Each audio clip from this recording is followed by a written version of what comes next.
What's the quickest you've ever seen a new coworker get fired? 1. A guy at my work was caught playing World of Warcraft for hours every day. The boss called him in, told him it was completely unacceptable, and warned him to stop immediately or he'd be fired. Less than an hour later, IT tells the boss the guy is back in his office playing again. He was let go that day. 2. A new guy showed up to work completely hammered and tried to operate a forklift right in front of the regional safety manager. 3. A guy refusing to wear safety gear/PPE on his first day. He flat out said no to the supervisor, who then fired him. He didn't even make it to the first coffee break. If he was that adamant about not wearing safety gear, it wasn't a good sign. 4. During their onboarding training, they stole my boss's wallet on camera. 1 hour in. 5. Orientation second day. He's to sit in a conference room and read through binders of important info. Our boss walks out and closes the door. It has a window with blinds open to see through. Going about our day and the boss asks us why the conference door's locked and blinds closed. Nobody is sure, so they get security to open the door to see this guy kicked back with the lights off asleep. He had closed the blinds and locked the door. 6.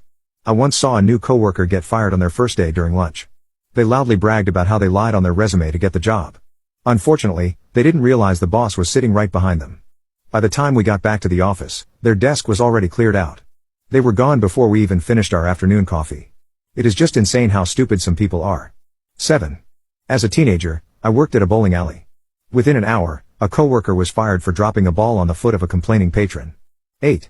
I warned them not to hire her.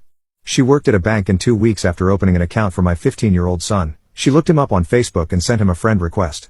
He doesn't even know her. Now she was applying for a job at a high school. Day 1 after work? Threw a party with said high schoolers. Fired. I warned them. 9. Guy came in and got certified on the first half of the job. We put him in a forklift for part 2 and he went to his car on break. Came back drunk to the point of being obvious. That's when I found out we have a breathalyzer on site. They made him call a friend for a ride. They drove out of sight, immediately turned around and came back. Dude sprinted into our parking lot and drove his car away. We had to call the cops because he technically left work in a vehicle while drunk. 10. An hour into day 2. We worked with some pretty confidential clients and found that he'd shared basically everything on Facebook after day 1.